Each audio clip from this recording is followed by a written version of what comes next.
হলো হ্যাঁ হ্যাঁ একটু গুছিয়ে নি, বুঝলে? মনটা খুব ভালো লাগছে, জানো আমার অনেক দিনের ইচ্ছা ছিল যে মানুষকে একটু বস্ত্র দান করবো, আর সামনে পুজো আসছে, আর এখন যে ইচ্ছাটা পূরণ হচ্ছে। তবে হ্যাঁ, অল্প কিছু আমি জোগাড় করতে পেরেছি, অল্প শাড়ি ধুতি গামছা অল্পই জোগাড় করতে পেরেছি, কিন্তু এই সবগুলো যদি দিতে পারি না, কতজনকে পাবো তো আমি বুঝতে পারছি না, আগে থেকে তো প্ল্যানিং ছিল না। তবু এগুলো যদি সব দিতে পারি খুব ভালো লাগবে, জানো। ভিডিওটা ঋত্বিককে করতে বললাম কারণ আমাদের এই পরিবারের পক্ষ থেকে যে ছোট্ট প্রয়াসটা নিয়েছি, তার যে আনন্দ আমি আমার ইনফুলিনা পরিবারের সবার সঙ্গে শেয়ার করতে চাই। তো সেই জন্য আমি ওকে বললাম, না তুমি একটা ভিডিওই করো। সবাইকে জানাই শুভ মহালয়ার শুভেচ্ছা ও অভিনন্দন।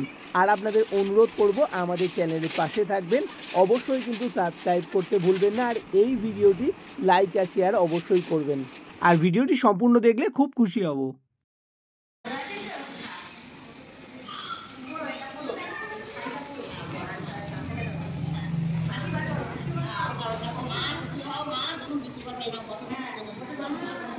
ভালো আছে তো? শাড়িটা পরো আর গামছাটা ব্যবহার করো, আর গামছাটা ব্যবহার করো, আশীর্বাদ করো যেন তোমাদের দিতে পারি। শাড়িটা পরো।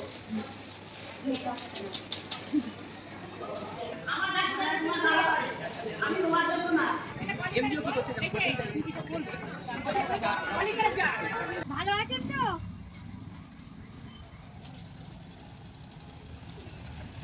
ধুতি আর গামছা পরবেন? ভালো আছেন তো?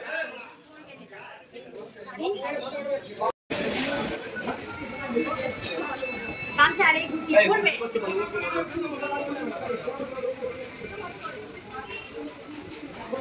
পরবেন? ভালো আছেন তো?